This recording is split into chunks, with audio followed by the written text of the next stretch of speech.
Zarathustra, very glad to have you as a guest on my show. Let bygones be bygones. Forget about all that other stuff that happened earlier. And why, if any listeners wondering what that about, not important. I'm not going to get into it. It's great having you on. I just got back from a cruise, a spiritual cruise with a spiritual conference with Greg Prescott and Michelle Walling, as well as the Waves of Light crew. A very, very great conference. I'm very well awakened and I'm spiritually awake right now, and I got a great healing. So, perfect timing to do a show with someone like you who's all about 5D consciousness. Got your website up. Use it as a guide. It says fifth dimensional quantum healing and awareness, achieve peace of mind, freedom from suffering, and learn to love and heal yourself. Now, we're only going an hour today. You wanted. So, while I always, not always, but give my listeners, and you can give this if you feel the need to tell some of your life story, but I really want to try to get focused more on the information here that you have to offer besides just your life story. But by all means, a brief elaboration here, what you experienced that caused you to discover you have the abilities that you can do, and then we'll go from there. But again, I really want to focus more on information, and I'll put your whole bio up here in the video bio when I upload it, so people can read that. And there's a lot of stuff here that'll help me as a guide. So, who are you, and what did you experience? Go ahead. Well, first of all, thank you very much for having me. I appreciate it, and it's nice to finally connect with you and your listeners. So, I don't know where you want me to begin with. You can tell me what area you want me to get into, and then I'll be more than happy to answer you. Okay. So again, I heard about you from the Conscious Life Expo in 2018. I'm not going to go to the one in 2019 that's coming up soon, but as far as the things that you can do, quantum healing and awareness and how you heal people, I guess there's a lot of MDs out there who would be out of a job if people knew that there were folks who had the ability to heal in a spiritual way, and not just get rid of the symptoms that just keep coming back. So what exactly, how does quantum healing work? Why quantum? What's so microscopic, if that's the proper word to use in conjunction with quantum, about it, that regards how you heal people? So why don't you tell us your methods? Well, first of all, I have to make it clear to your audience that I don't heal anybody. I mean, as an individual, I don't have any healing powers. It's that grace or God or consciousness that heals. And healing is a natural phenomenon. It happens all the time. Pretty much 24/7 healing is happening, and people get healed. The body heals itself, or emotionally or spiritually we get healed. So for some reason, which I don't really have the answer for it, through the grace of God, there are a number of people on this planet that they get picked up and they're chosen, that the grace will operate through them, and does something you may want to call instant healing or miracle healing, and that happens, and I just happen to be one of those people. So I attribute this to the grace, not myself. The fifth dimensional quantum healing, that I inherited this, and it kind of chose me. It happened in year 2009. I'm not sure if you're there or if the call has dropped or not. I just want to know, are you still there? I am always going to be on mute when you're speaking. So okay, great. Yeah. Okay, great. All right. So the what happened is pretty much sometimes in 2009, beginning of 2009, I started to hear whispers, and it was just like a very low whisper. Someone is talking to me, and I keep hearing voices, and these beings, they identified themselves to me at the moment as my fifth dimensional guides. And they were whispering in my ear to go make a business card and write healing on it. And I kept ignoring it. I mean, I had done healing work, and the healing energy had come to me in the past prior to this event. Like in the early 90s, I was doing healing work. But it was on and off. It would be there and not be there. It would come and go. It was a constant current of healing energy running through my body and my hands. It was a hit and run. And now in 2009, it started to really increase and get stronger and stronger. But it wasn't still constant. So I hear these voices, these beings talking to me, and they tell me to go make a business card and write healing, and I ignore it. And then the voices start to increase, and it gets to a point that it was really bugging me. And I was like, okay, I'm going to go make a business card. I'll write healing. All right, what do you want me to do? And then the next thing is they say quantum healing. Then a week or 2 weeks after, they keep whispering in my ear that fifth dimensional quantum healing. Make a business card, write fifth dimensional quantum healing. And I'm like, what the hell is fifth dimensional quantum healing? They say, go research it. So I go online and I start researching, and I find quantum healing. I find fifth dimension, but there is no such a thing as fifth dimensional quantum healing. So I say, well, it's not there. And they say, yeah, we know it's not there. You're going to create it. So finally, I go make a business card. It says fifth dimensional quantum healing, but I'm not giving it to anybody. I just make it. And what happens, the next event is very significant, because sometimes it was towards the end of May, beginning of June of 2009, I get possessed by these beings, these entities, that they take over my body and they take over my mind. And what happened is, the only thing I do recall was that I'm lying on my bed. I had a loft in Venice Beach at that time, and I'm lying down on a bed in my loft, and that went on for a period of 3 weeks. And in that 3 weeks, I don't remember how I functioned. If I went out shopping, I don't remember if I showered or I made food. I don't remember anything. The only part I remember was I was lying down on a bed and information was getting downloaded to me. And I don't know what the information was, but it was a constant download of information for 3 weeks. And after 3 weeks, when the downloads ended, and I came back to my waking state, came back to my normal life, I noticed that my right hand, both hands actually, but the right hand more than the left hand, became a high frequency transmitter. And it enabled me to be able to do psychic surgery or third eye activation, and it became a powerful vessel of transferring healing energy to other people. And my life goes back to normal.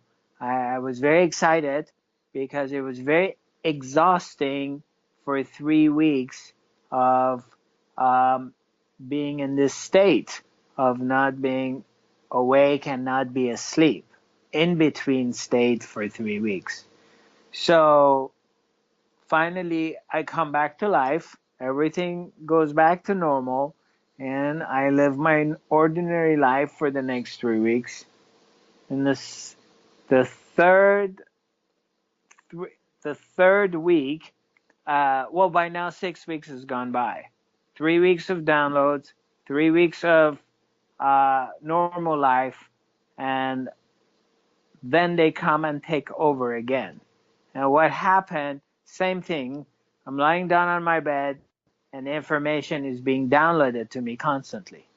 And in this third period, what happened was for the next 3 weeks, after all the downloads, they announced to me that your third eye is activated. So what happened was I discovered and I found myself with having a lot of different psychic abilities that I could just see, started to be able to look at the auric field. I started to get a lot of information when I focused on people who wanted healing from me, and a lot of other abilities came. I was able to sing. A lot of my artistic abilities enhanced, and that was, I mean, in a nutshell, this is the story of how fifth dimensional quantum healing was downloaded to me. And so by the end of the by the end of the ninth week, which three-week period has ended, I was in existence somehow, arranged situations. I started meeting people. People would come to me that they needed healing work, and this couple, they showed up on my way, and they invited me to their home, and they offered to do some healing work operating from their home in Hollywood. And they did some, invited a lot of their friends, and we set up their house in a manner that I could do healing work. So I started to do my practice from there, and that was the birth of fifth dimensional quantum healing. That's a very, very interesting story, and I do admire your spunk to tell stories about entities talking to you, and a lot of people are, that are a hindrance to the awakening of humanity. I hate to put it that way, but it's true. They're just afraid to say things like that because oh my God, what will everybody think about me? You got to overcome that fear. You got to talk Right. about this. If you're true in your word, and you were definitely true in your word, I could sense it.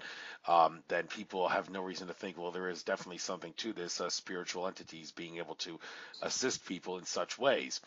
But for those that don't understand this, their chakras aren't activated or any other reason why they don't understand this. The idea of fifth dimensional is interesting. When I was on the cruise ship, past few days, I spoke to Greg Prescott, who made the site in 5D in the fifth dimension, and he did point out that the D doesn't stand for dimension, not density, as some other people like to use.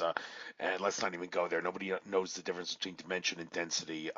That's a whole new can of worms, not worth getting into. But your point of view, fifth dimension, how do you define, for those who don't understand this, what is fifth dimension? What are the qualities, or probably for the best, and also, why not fourth dimension? How can you get to the fifth dimension if you don't go to the fourth dimension first? That's another thing that's factionalized to this. People like us who talk about higher dimensional stuff. Well, it's got to be fourth dimension first. So why so much 5D obsession? So what is the fifth Yeah. dimension? How does it work? And okay, all the rest of it. Right. Well, fifth dimension uh, is a dimension of non-duality. So there is no others. It's only a dimension of oneness. It's a unified field of love, a unified field of oneness. So duality is there has to be another in order to be able to mirror each other and to see each other. If there is no other and it's only one, uh, then it becomes a very, in a way, it's very flat, and it becomes undescribable because there's nobody there to be able to describe it. But again, we're trying to explain unexplainable things like fifth dimension. So that's my understanding and my experience of fifth dimensional field, a unified field of oneness. Okay, fair enough. And what would fourth dimension be in relation, comparing and Right. contrasting it with third and fifth Yeah. dimension? Yeah. Fourth dimension is the dimension of time. And, we start with first dimension, which is simply a dot, is a point. And then a two-dimensional, uh, uh, two dimension is the length and width. And then third dimension is where there's the length, there's the width, and there's the height. So an object appears. So objects are three-dimensional. And then the fourth dimension is time. And the fifth dimension is the dimension of the oneness. So that's from what I've been explained through by my fifth dimensional guides. So I mean, somebody else may have a different definition of it, and I'm not here to argue with them that this is exactly the way it is. This is Yeah, what has been right. that's what I meant The- when I said nobody knows the difference between dimension and density. So let's not go there. And yeah, different explanations do abound in that regard. So, but an interesting quote here. It said Zarathustra came to the realization of that which we seek resides in our own hearts. Well, okay, little bit of a thing going on here regarding, well, seeking what, like information, like stuff. Well, some might say it's not in the heart. There, it's the crown chakra. One of my favorite sources, Andrew Bartzis, the Akashic Records reader, he claims the crown chakra is the key chakra that allows him to access the information in the Akashic Record, which enables him to answer pretty much any question under the sun that you throw at him.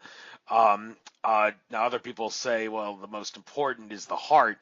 George Kavaslis is well known for that, always saying, go with the heart. I don't even go with the third eye, he says. The heart is the way to go because that's where the infinite love, the glue that connects us at our heart, soul essence, that's where it's all at. But as I discovered when I interviewed him, you can't get the answer to everything just by going in your heart. When I had a session with him and I asked him, by the way, do you know which moons in the solar system are artificial? And he said, no, I don't. That's not information that I contain within my heart soul essence. So, but if he were to use his crown chakra to attain the Akashic records like Bartzis does, well, would he be giving a different answer and a different response? Cool. So, yeah, that's correct.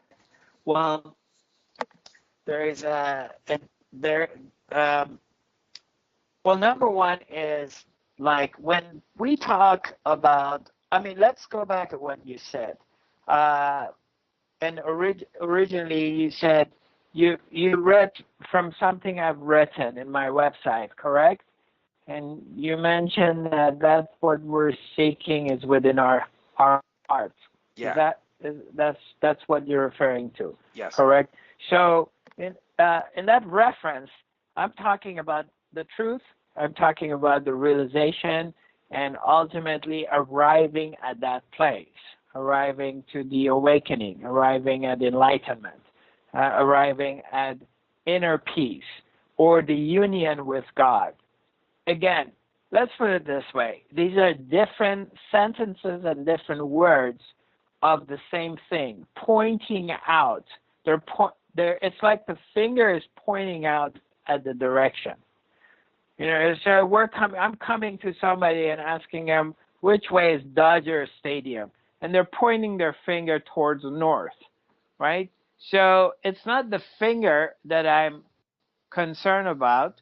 It's the direction that I want to go. The finger is just pointing out. Now, it could be a large finger. It could be a small finger. It could be a hand that is wearing a glove. So, but it has nothing to do with the finger. It's the direction. So what I'm referring to is a lot of the teachings or different people are really referring to the same thing, but using a different kind of language or wording. Now, and that's what I'm referring to. That which we're seeking is within our own heart. And what do I mean by that? What does that mean? Is when we are able to migrate from our minds, from the head to the heart, a journey takes place from the intellectual understanding trying to understand the infinite with our thinking mind, which is, I would say, is impossible, to going from the mind to the heart, where the being is. Now, where we dive into that place and we're very still and we're silent. We have come to a very still and silent place within ourselves. Then the heart opens up and the being demonstrates itself, the being reveals itself, and the vastness appears. But there is no thinking mind trying to understand it. Understanding reveals itself, but there's no one there to understand it. And that's what I'm pointing out at by my statement. That's fair enough. All right. Unfortunately, I hate to do this, but need to go on a little bit of a downturn here with something I'm reading here in your bio, a name I'm noticing, and this is very much dear to my heart because I occasionally every 4 weeks it's now been go to the once a month go to the Being One Center in Warminster here in Pennsylvania for John of God healings, and that whole Right. thing has just taken a big hit with John of God being charged with rape and sexual abuse Right. charges, and this reeks to high heaven of a case where someone who is a threat to the system is being silenced by the system, and it's becoming an unsettling trend now. Three quick examples. Kathleen Kane, the Attorney General of Pennsylvania, discovered pornographic emails of politicians and people in the state, and now she's being sent to jail on bogus charges. Winston Shrout, some can say he committed fraud, but there was a lot of silencing going on in his case. He's apparently in jail now for 10 years. He was a guest on my show. Great interview. I still think it's worth listening to. And, now Dave Champion, the guy who wrote Income Tax, Shattering the Myths, he uploaded a video. He was a guest on my show, too. Talk about it. He's got bogus felony charges. I hate to ask you this, don't mean to scare you, but do you ever fear that this might happen to you? And does this, in your opinion, reach to high heaven of something that's a silencing? And why is it so prominent now in this specific timeline, in this time period here at the beginning of 2019? Let me see if I understand. What do you mean if this would happen to me? What are you referring to? Okay, when you heard about what happened to John of God, did you think, oh my God, are they going to come after me now and all the other people who have the ability to heal and help people? Because that's what it looks like they're doing to. Because I asked Daniel Teague of Vegas Star Healings, do you ever concern yourself that they're going to come after you and press some bogus charges against you because you have ways to heal people that are a threat to the establishment system? And he said, no, I'm not worried about that. All right, you're not worried that you won't be the next John of God in regards to that happening to you? Well, I really don't. I mean, I can't tell you the thought hasn't crossed my mind, but there's all kinds of threats out there, and anything can happen at any moment. So if I were to operate based on fear, then I would go completely against what I'm teaching, which to operate from the heart, not from fear. So no, I'm not worried about it. Well, yeah, but one thing that has to be understood here is the reality you get is something that you created. Now, all these people that I mentioned, Shrout, Kane, and John of God, and Dave Champion, they're all their reality that they're experiencing is a manifestation of something that they've done in this reality. You give what you get, you reap what you sow. So someone's thinking, well, you have no one to blame but yourself, even though you've done nothing wrong. Done nothing wrong. But my point is, something that they were doing in their life is what caused them to get this as blowback, and they're now being silenced with bogus criminal charges as a way to get them to. Well, I mean, they can't say, well, I don't want to change my life and stop helping people. I mean, that's my business. I need to and I can't live in fear. Well, what were they doing wrong, if wrong is the right word for me to use, that caused them to be silenced from a consciousness, law of attraction standpoint? How could they have changed the way that we're acting and behaving and doing things so that they weren't victims of silencing by the control system? I don't know. I don't have the answer to it. Oh, fair enough. Okay, but that's definitely something that needs to be considered when if they're coming after you. Well, is there anything I can change in my life that will cause them to stop coming after me without oh, well Yeah, that oh yeah. Don't abuse women. I mean, apparently, to the stories that I hear, he has apparently. I don't know. I haven't been there. I don't know what has happened. I haven't examined the evidence, so I'm just going by what I'm hearing, and I don't know how much of it is true or not. I'm not defending John of God, but I'm just saying I can't go based on what I hear or what people tell because I don't know. But uh, you're asking me what can I do not to be accused or not to be charged. Well, I'll do whatever I have to do. But apparently, from what we're hearing is he has abused his clients. Correct? Is that right? yeah, but when Well, numerous clients come out at the same time, like this is also trying to smear like a politician who's got a campaign going. Like there were some politicians that I can think of that all of a sudden at the same time numerous women said this guy sexually harassed me. Well, funny how they all came out at the same time. It's like almost right, as if it's a plot to right, silence this person because he's a threat to the right. establishment. I Yeah, that that could be too. That could be a possibility as well. And what can I do? I mean, I can't just not do what I'm doing. And what do I do? Just I used to sell insurance. I used to be in insurance industry. So I guess one alternative way is like, okay, I'm really afraid they're gonna come after me. Maybe I shouldn't do what I'm doing and go sell insurance. Um, yeah, yeah, go sell cars, go get into some other businesses. I guess I don't know. But okay. until then, I'm gonna have to do what I love to do and what I'm meant to do. Yeah, So don't give in to I fear. can't, Right. yeah, I can't just continue living my life on those premises of what if. And of course, I'm not saying one should be stupid and not be intelligent. I mean, yeah, we do have intellects, and we use our intelligence. And if some sort of danger is coming through your way, you can change your path or get out of the way if you can. But um, I can't live my life based on this, that maybe one day they may be targeting me and coming after me.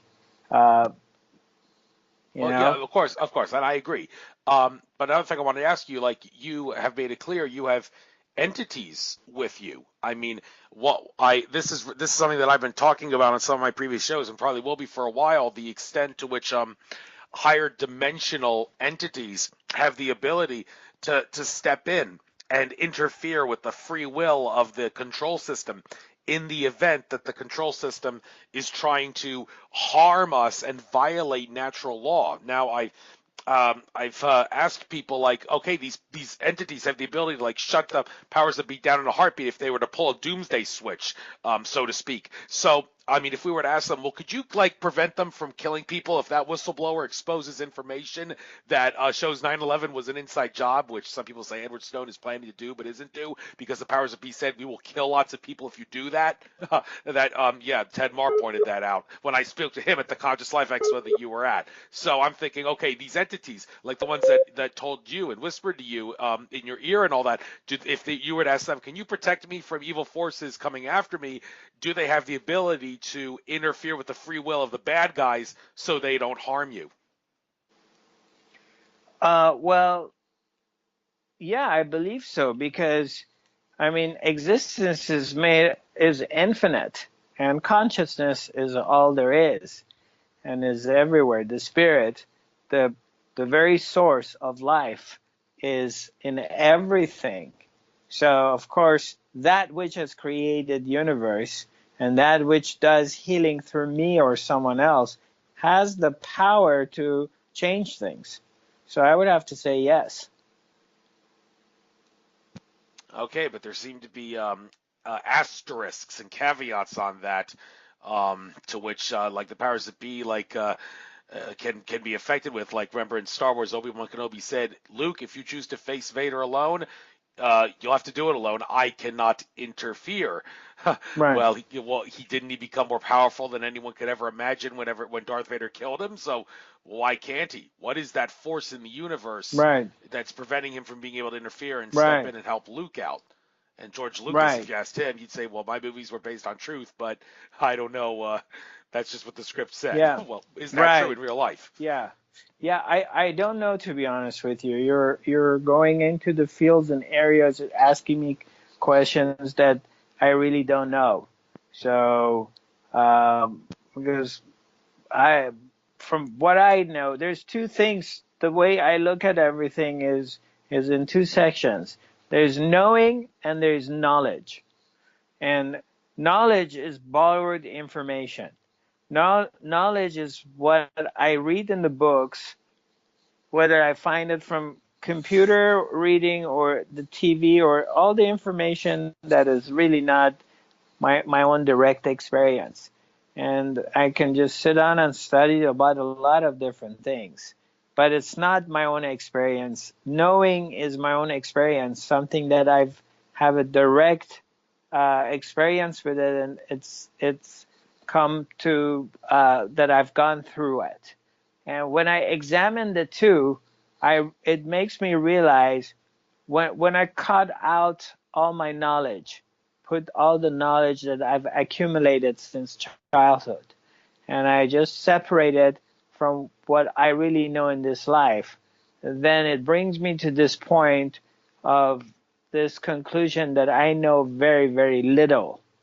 Very, very little in this life, I know, because it's such a short period of time through the vastness of the eternity. And I've lived very, very little time for the infinite and the time that's been, or even if we go to the planet Earth and say, okay, how long planet Earth has been around, or how long humanity has been around. Let's say hypothetically, this is hypothetical. Let's say humanity's been around for 10,000 years or 5,000 years. And then if you, out of these 10,000 years, and the planet Earth has been around for, let's say, 10 million, 50 million, a billion years, whatever, and then you've been around for 40 years, 50 years. 50 years in comparison to 10 billion years is pretty much is like a blink. You know, you're taking a blink. So it's very, very little time to know things in comparison to the span of time and everything has ever happened uh, on this planet or in existence. So when you're asking me questions like that, it's beyond my knowing because I don't know. I have no idea.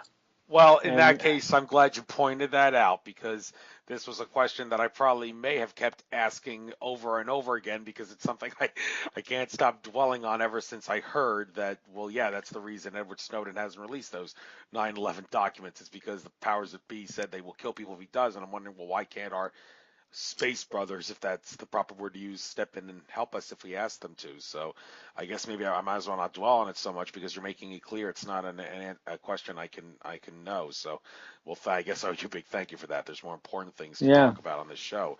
And with that being said, let's go to some of the articles you have here on your site. First of all, I want to compare and contrast shamanic healing and spiritual healing.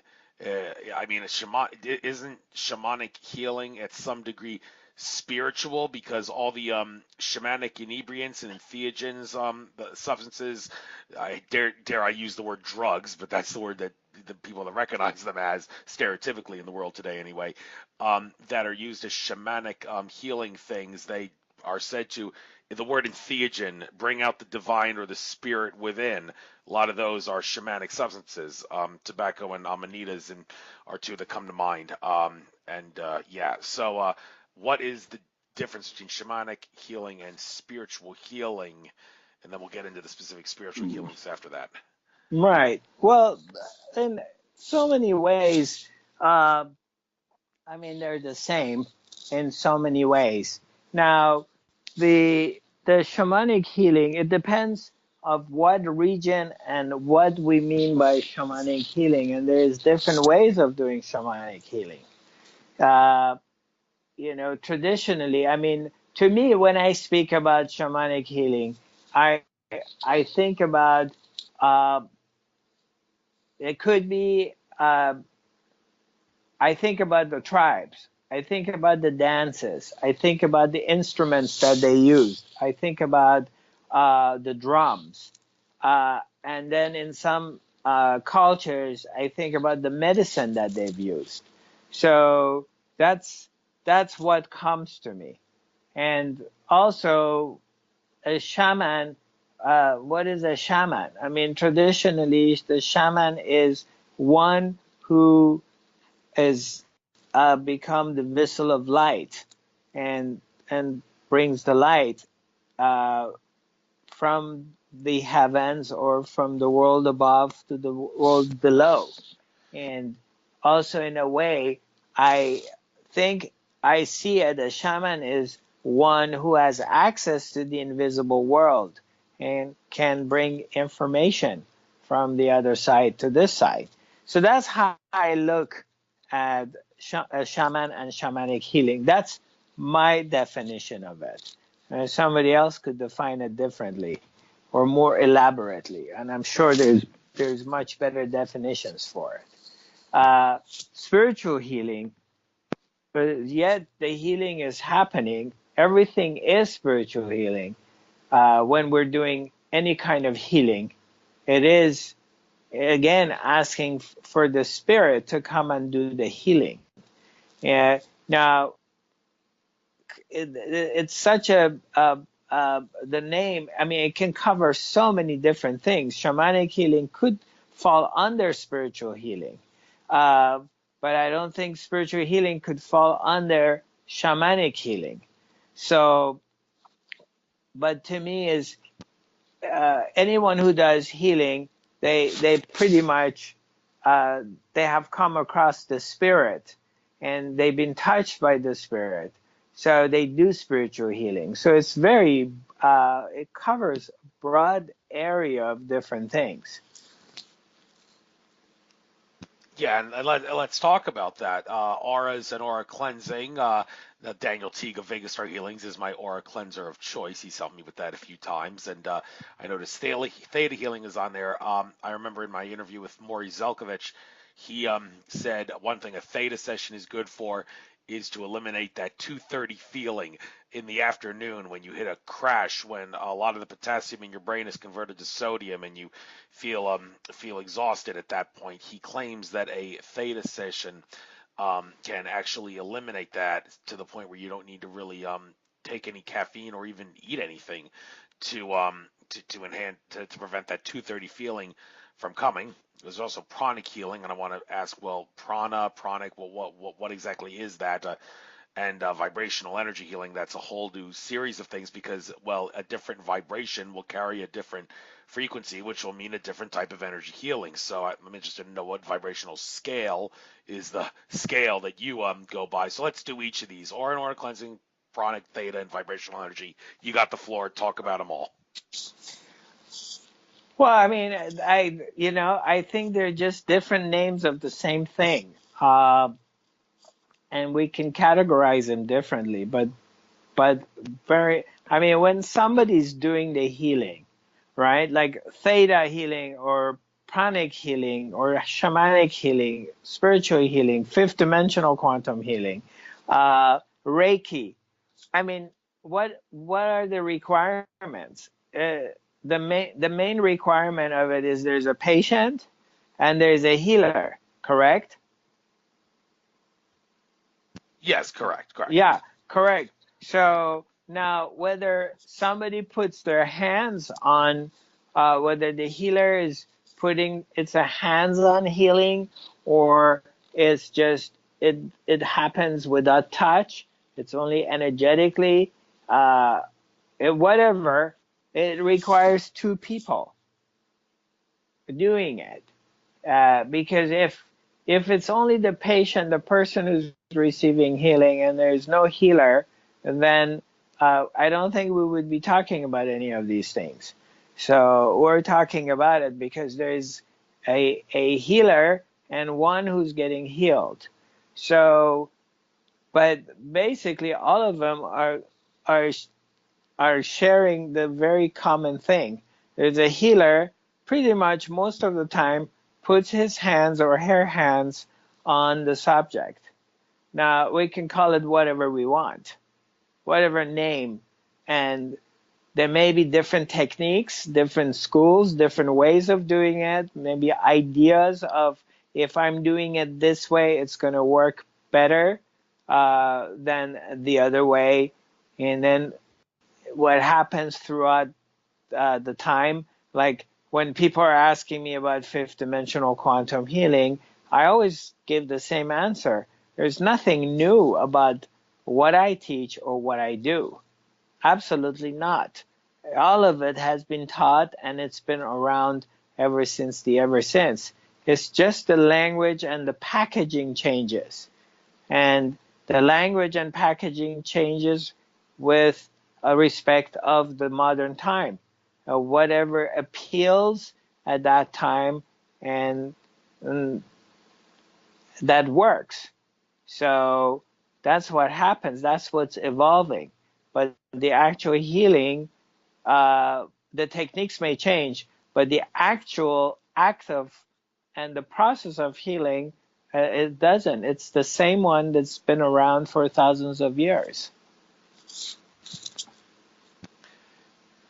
Well, yes, and it's important now, I say, to get this information out, even if it does mean less money for the MDs, which does include my dear sweet mama, who's an ophthalmologist. But I've tried to wake her up to this stuff, and she just says, "Hey, my patients don't want to come to me; they don't have to." Fair enough answer. But Right. anyhow, But I'd like to. but Okay, but go ahead. can I say something in reference to what you just said Yes. regarding the MTs? Because I really value the modern medicine, and it's definitely all of them have their place.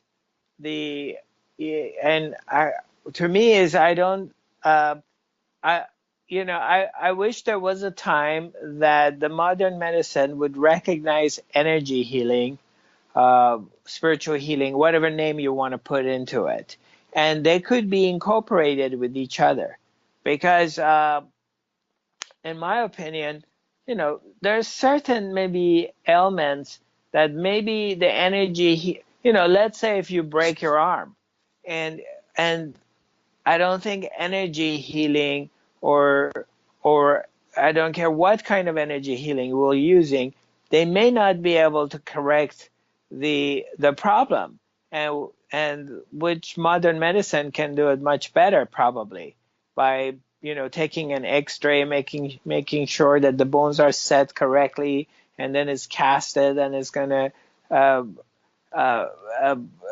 uh, uh, mend right, and then going back and taking another X-ray like a few weeks after to make sure things are healing correctly. So I don't want to put modern medicine down and devaluate it. It definitely has its own place. So what has happened in the modern medicine since pharmaceutical companies have taken control of the medical schools is, of course, it's been bastardized, and it's changed, and it's come to a point that the modern physicians, they have forgotten the old ways, and what they're just simply been trained and educated to do is to write prescription drugs, and they have been brainwashed to believe that prescription drugs will take care of everything. So, which is not true.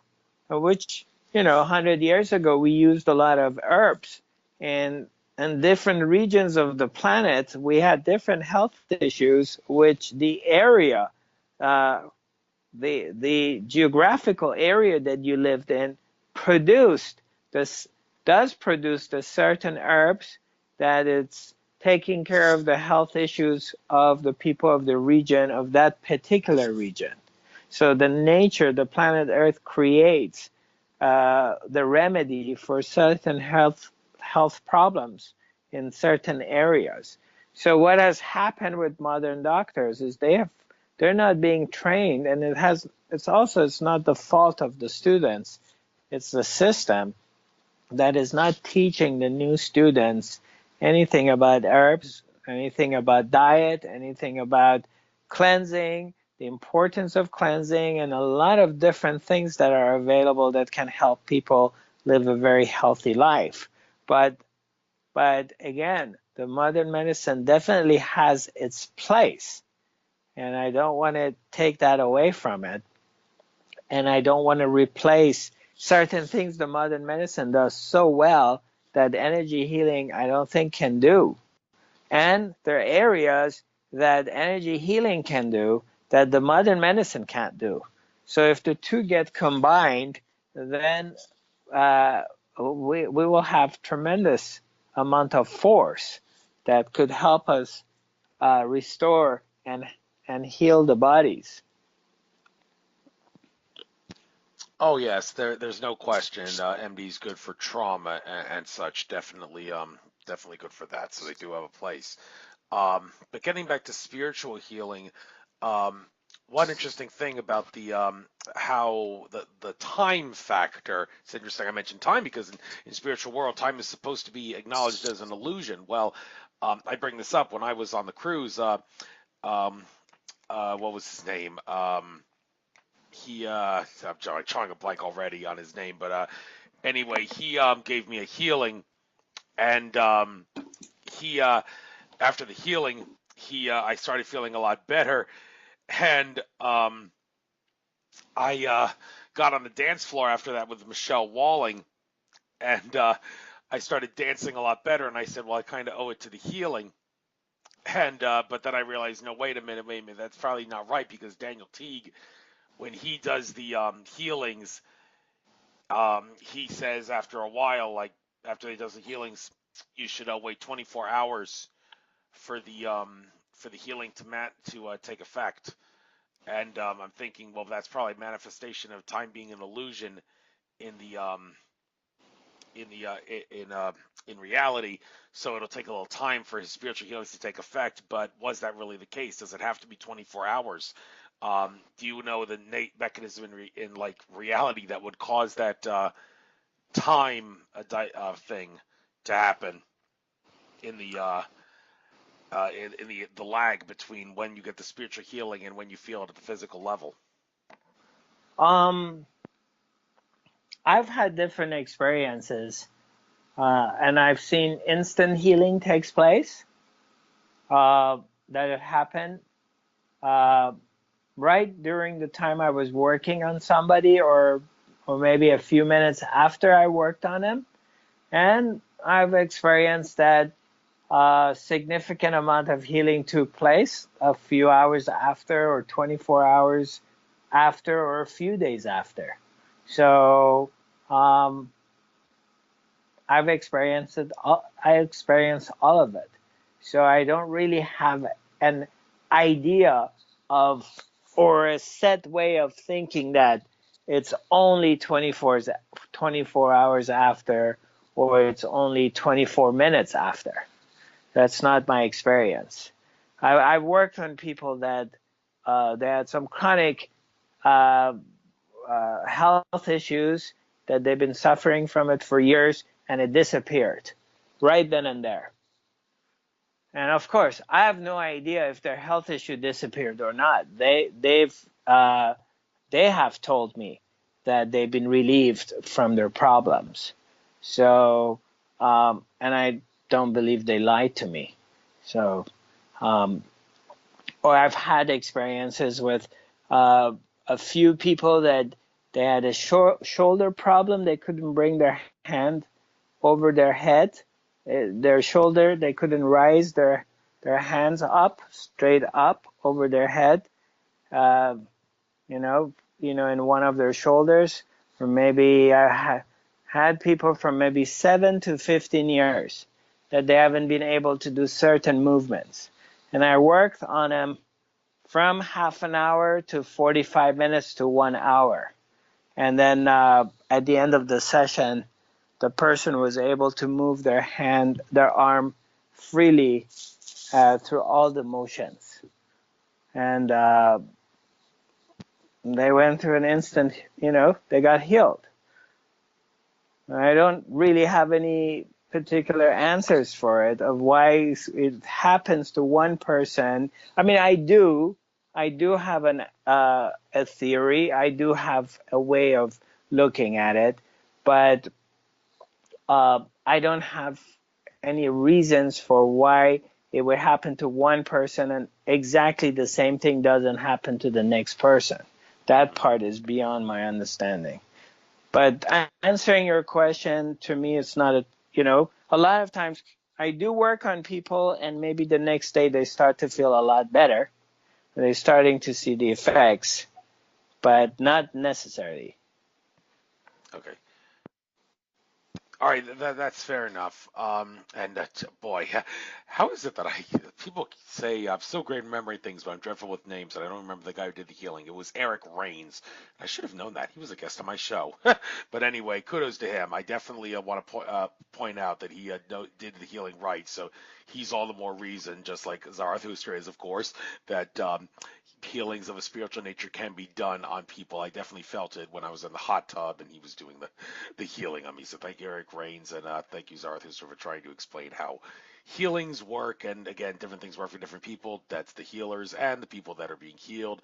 It's a crazy world. A lot of things we don't understand, but it's a world worth trying to understand better. So okay, we have maybe about 7 more minutes or so. We started about 9:40 my time, and it's 10:33 my time. So maybe just a couple more questions, then we'll call it a night. Yeah, that would be great. Okay. So psychics and mediums.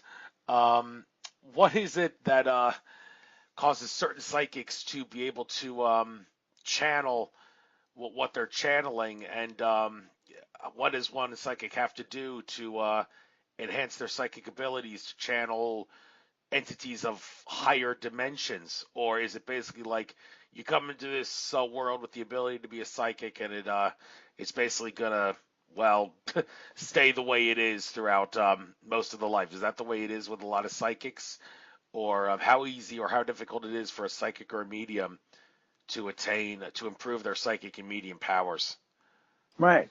Well, first of all, I believe that everybody's a psychic, and we all have psychic abilities, and for example, we all have X-ray vision, that we can use our X-ray vision to read people and to receive information. I mean, every single human being is doing it, and to me, it's not. It's not something very special that somebody has and somebody doesn't have. Uh, so now we're not being encouraged from childhood to develop these abilities. They're not being acknowledged. And we're kind of being forced to shut them down by the society. Now, there's there's the odds and ends here and there that you may grow up in a community or with parents who are very open-minded and they have an understanding of the nature of the spirit and the world beyond, and then they encourage you.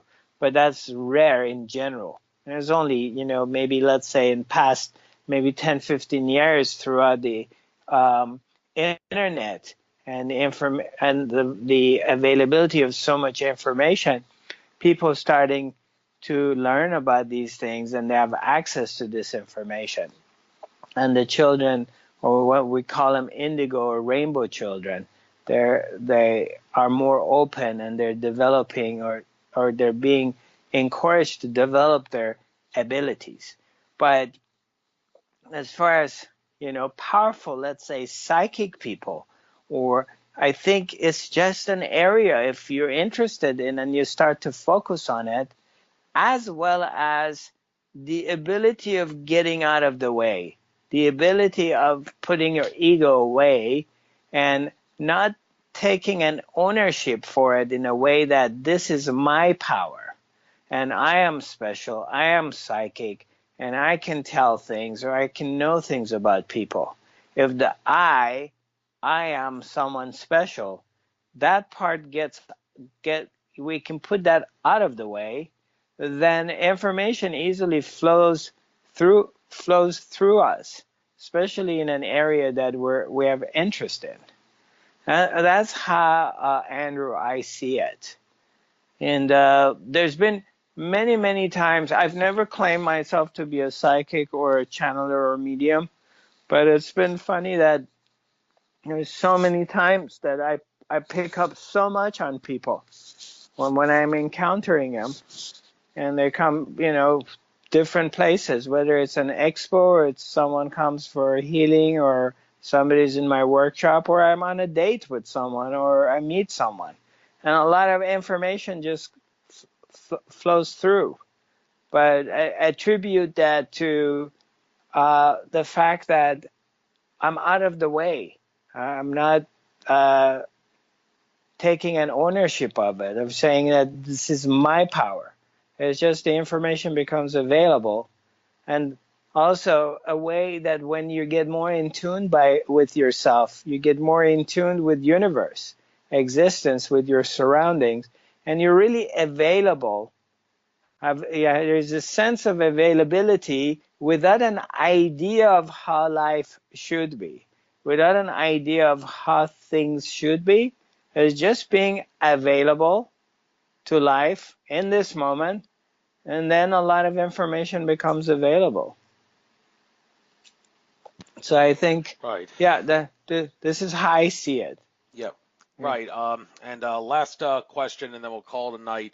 After you answer this question, by the way, please give out your contact info and how people can reach you and any of that stuff. But I should have asked this probably at the very beginning of the interview.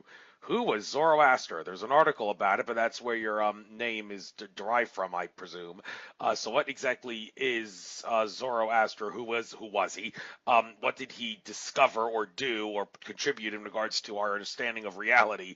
And how does that tie into your name and what you do? Right.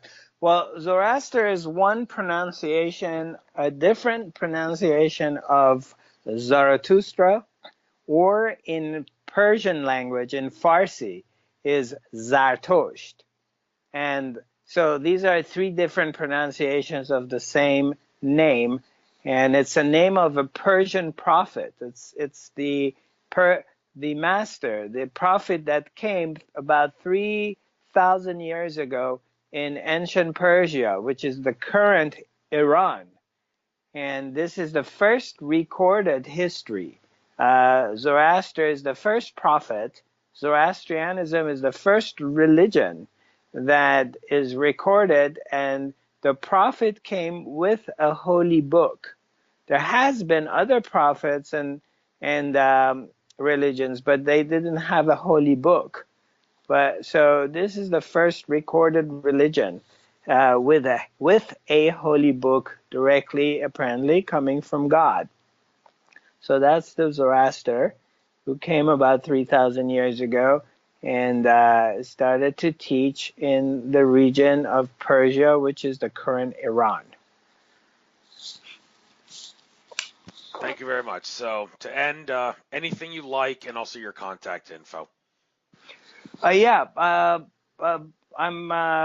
having, first of all, my website is zarathustra.tv, and Zarathustra is being spelled ZARATHUSTRA.tv, and your listeners can connect with me, or they can go on one of my Facebook pages, Fifth Dimensional Quantum Healing. I'm also being found by Zarathustra Esfandiary. So these are different ways that they can connect with me. Also, they can write to me at info@5thdhealing.com. Info@5thdhealing.com. And then I do offer different events and workshops. The next big event I have is called the Essence of Shamanism, which I'm offering it in Sedona, Arizona, and it's a retreat, and it's going to be from March 7th to the 15th. And I'm going to be teaching and sharing with the participants of how we can bring shamanism and be a shaman in the modern day era without the appearance of looking like a shaman. Because a lot of people think that if you're a shaman, you have to be dressed in that way or be dressed traditionally, or you can be look like a businessman and wearing a suit and a tie and be a shaman. The real shamans, they don't have any particular looks because shamans are shapeshifters. So I'm teaching the essence of shamanism, and a lot of the teachings and the work is going to be outdoors, and we're going to be going to certain spots in the area of Sedona for activations, and we'll be spending 9 days, 8 nights together at this beautiful area and this facility that I'm providing. So if anybody's interested, they can contact me at through my website, which is Zarathustra.tv. I also offer an academy. It's called Fifth Dimensional Academy of Higher Consciousness. I broadcast every Tuesday at 10 a.m. Pacific Standard Time. And your listeners are welcome to join me. It's free of charge. There is no obligation. We do record the broadcast, and we also email it to them, and we post it on Facebook and my YouTube channel. So for now, this is what I have to offer. Awesome. Love to go to your retreat, but I can. I'm actually going to be coming back from another retreat, the International Yoga Festival in India.